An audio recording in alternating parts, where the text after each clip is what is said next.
Hi and welcome back. We are here today to do some tarnishing with our liver of sulfur. I did want to mention that liver of sulfur is actually not that different from the sulfur you would find in a hard-boiled egg or in a hot springs. If you've ever gone swimming with silver jewelry in a hot springs, then you've probably noticed when you got out, all of your jewelry was completely black and tarnished. And now you have to clean it. So let's go over these steps. This is my liver of sulfur.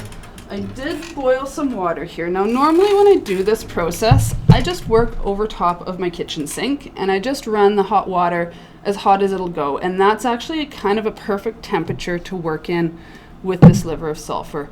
It doesn't work as well with cold water, but you also don't want boiling hot water because it's just going to be a lot harder for you to deal with and not burn yourself.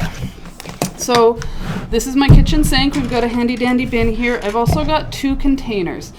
Both of them I want warm water in, and I do that because I actually want to warm up all of my jewelry pieces before putting them into the liver of sulfur. If I wait and just put cold jewelry directly into my liver of sulfur, this whole mixture is going to cool off and it's not going to work as well. So I'm just going to put all of my jewelry that I'm going to tarnish. These are, oops, throwing them on the ground. These are all of the pieces that we made in our course. And I'm just warming them up. So while I'm waiting for the heat to penetrate into the metal, into those pieces, this is my liver of sulfur. It's just a gel. It's a little bit thick in there. And I've got a plastic fork.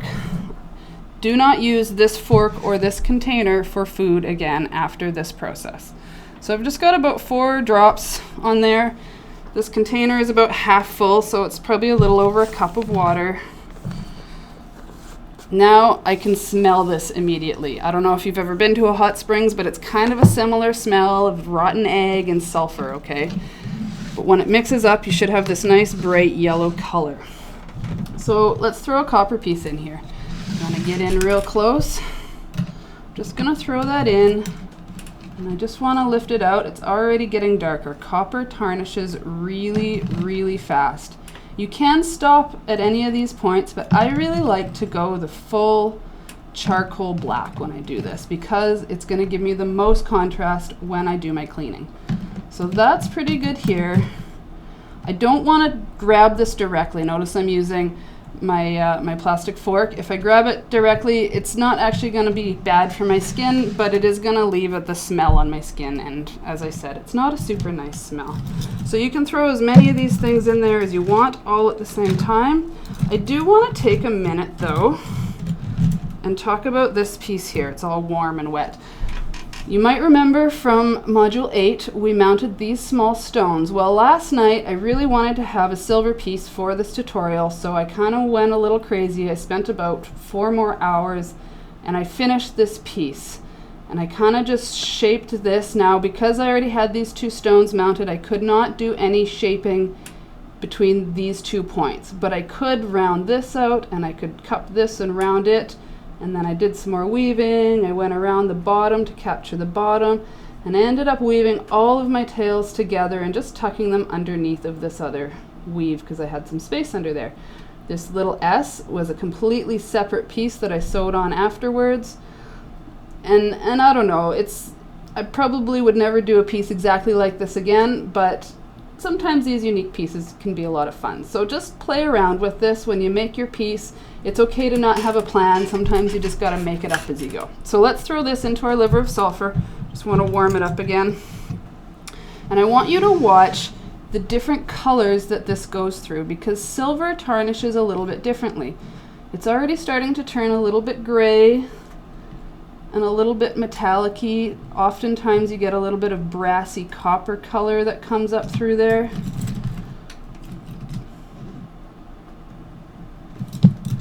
I'm just gonna keep going, flip it over.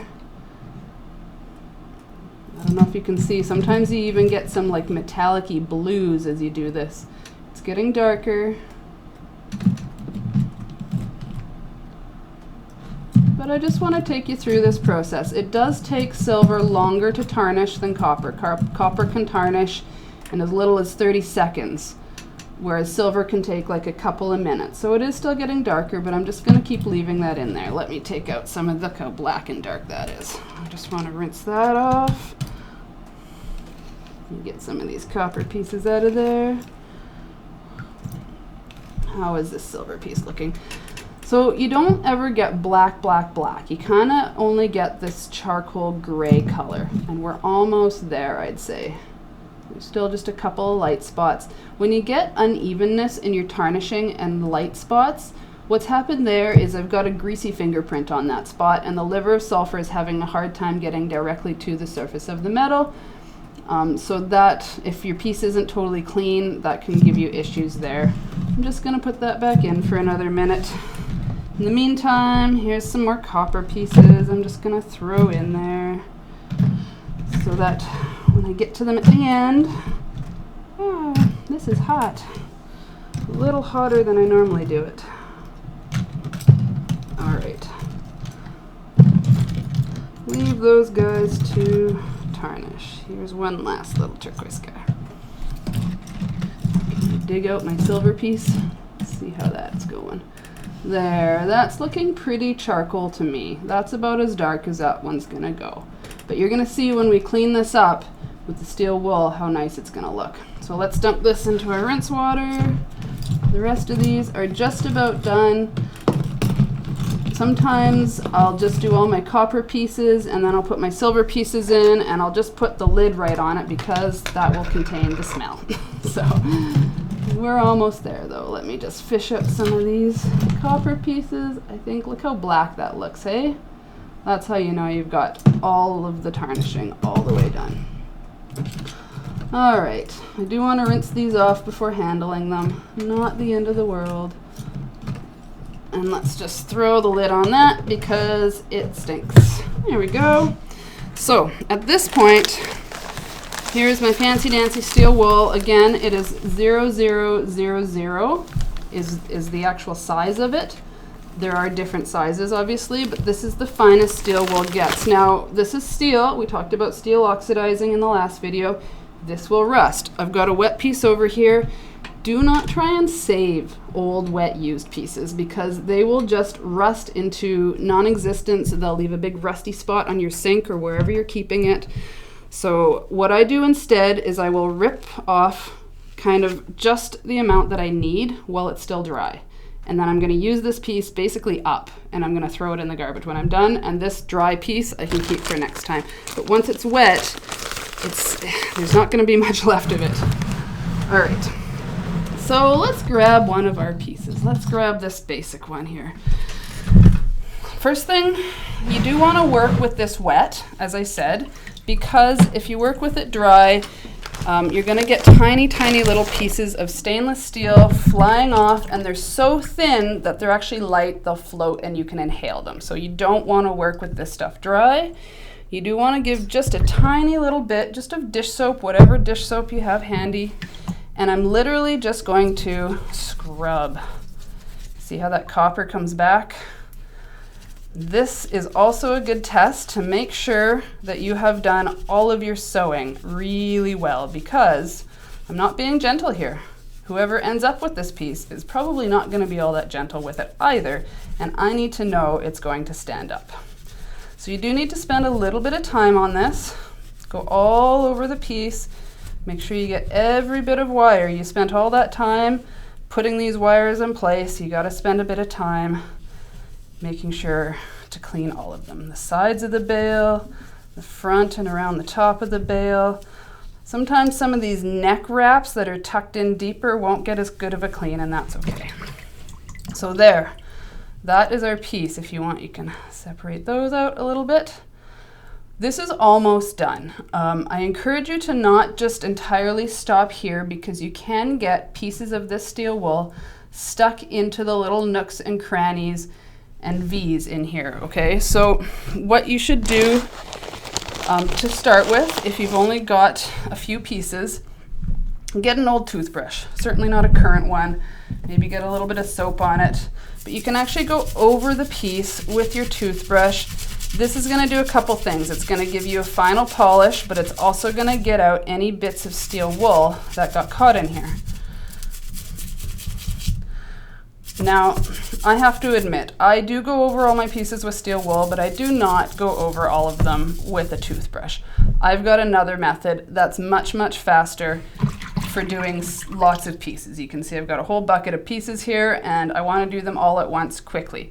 So I will go over all of these pieces with my steel wool, but after that, to do this final polishing stage, I'm not going to use my toothbrush. Instead, I am going to use my tumbler with this steel shot. Steel shot is used, you see it's all these different pieces. And we use steel shot because it will burnish our pieces. Now, burnishing is a fancy word for moving the molecules on the surface of the metal around and making it shiny. That's kind of the easiest way to make your silver super, super shiny, is to burnish it. And this kind of is an automatic way of burnishing all your surfaces all at once. I've got my Lortone tumbler over here. I am going to polish these things up. You're going to watch me probably in fast forward, and then I'm going to put all of my pieces into my tumbler with my steel shot. I'm going to add just a little bit of water, probably about 1 inch of water, a little bit of soap, like a drop, and that's all you need. Any more than that and you'll have bubbles everywhere when you open it back up. And I'm going to tumble it for at least 20 minutes, maybe up to an hour. And that's going to do two things. It's going to burnish all the metal. It's going to get rid of all of the extra bits of steel wool that may or may not be in your pieces still. And it's going to give a final polish as well. When your pieces come out of the tumbler, they are done. This basically does the same thing as the toothbrush, but it's much less labor intensive. So I'm just going to work away and keep cleaning my pieces, and you can watch me if you'd like, or you can fast forward. And we will put everything in the tumbler, and we will come back when the tumbler is finished and see what we got in the end. So I'm just going to work away. Sometimes you run out of soap, so you need soap. You really don't need much. But don't be shy. Get in there really aggressively and clean off all that tarnish. If you've got old silver jewelry in your jewelry box, you can clean that in the same way as well. Remember, we're getting rid of that layer of tarnish on the outside of the surface of the metal and cleaning underneath of it. So that's why you kind of want to polish your silver jewelry right before you wear it. And then if you want to keep it from tarnishing in your jewelry box, put it in a little plastic bag and keep the air away from it. And that will seriously slow down the tarnishing process. And I'm just working away. This does take a few minutes, but I haven't found anything that works faster than steel wool, so I just kind of gotta work away at it. My neck, all around my bail, both sides of my bail. Rinse it off, double check that you've gotten everywhere, and go over where that's going to need it. Don't rush this step because it just makes the next step take longer. That's pretty good. Cool, next piece. After a while, this gets faster. Try to start fast forwarding at this point, I don't think I have anything else to say.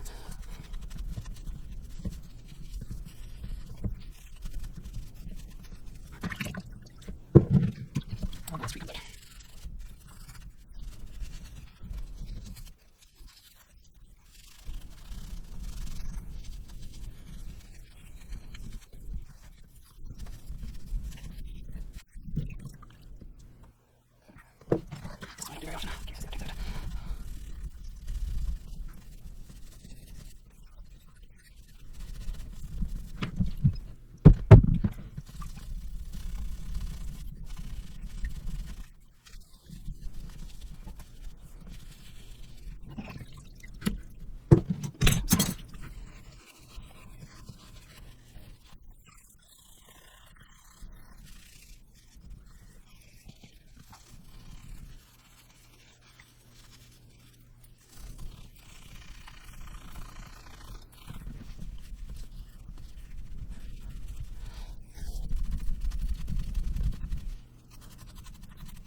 This is going to be super tedious if you got it. I'm just going to come out of that.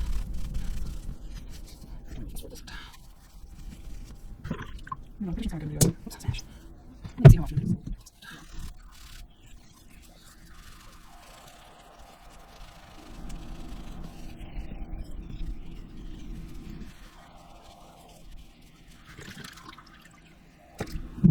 Alright, you have your silk piece.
these bees.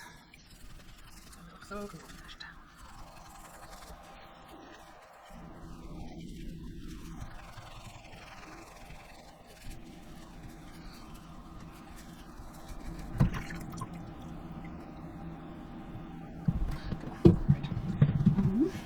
All right, I'm almost done. I did want to talk about this piece a little bit because these beads have a coating on them and I have no idea if they're going to stand up to my rough treatment with the steel wool, and I have no idea how they're going to stand up in the tumbler with the steel shot. So this is a bit of an experiment, and if you're not sure about something, try it. Do a few, try it, see how it's going to work before you do like a whole piece and waste a whole bunch of time and end up just being disappointed.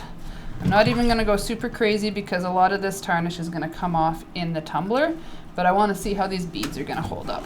All right, so I have my jewelry in the tumbler. A shot of that.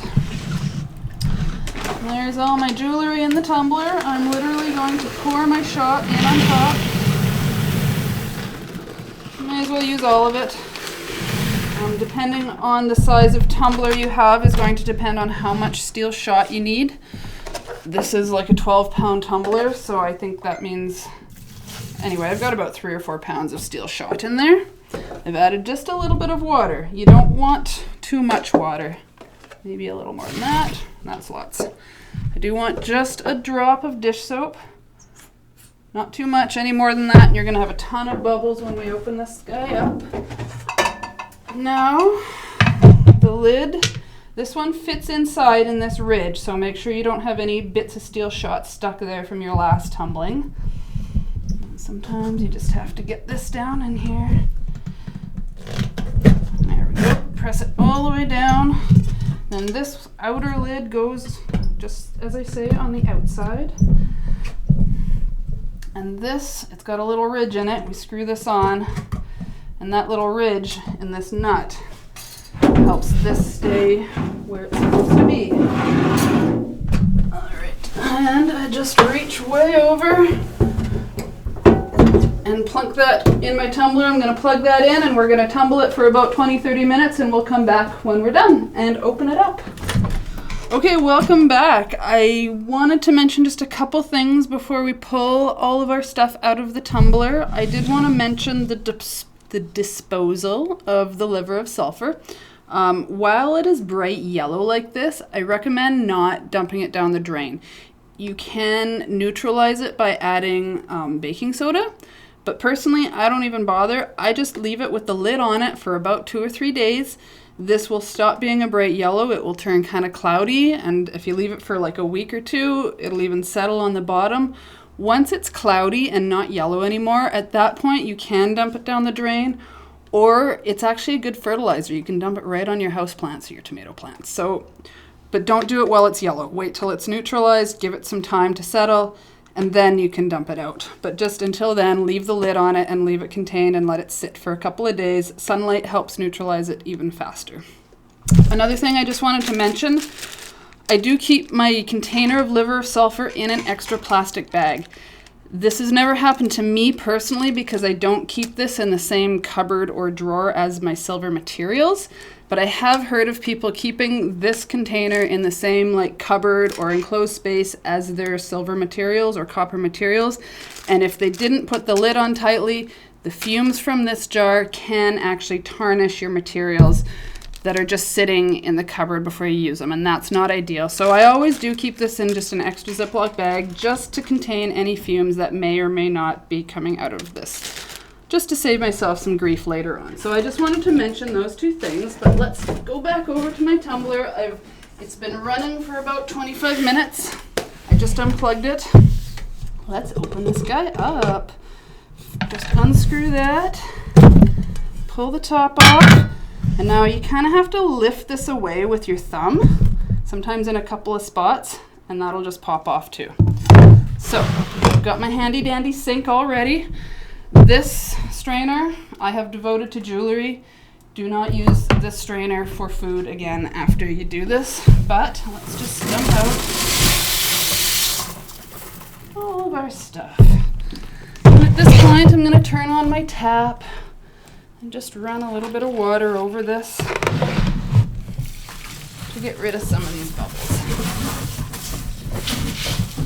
Rinse off. It's good to rinse off your steel shot too, to keep it clean and fresh.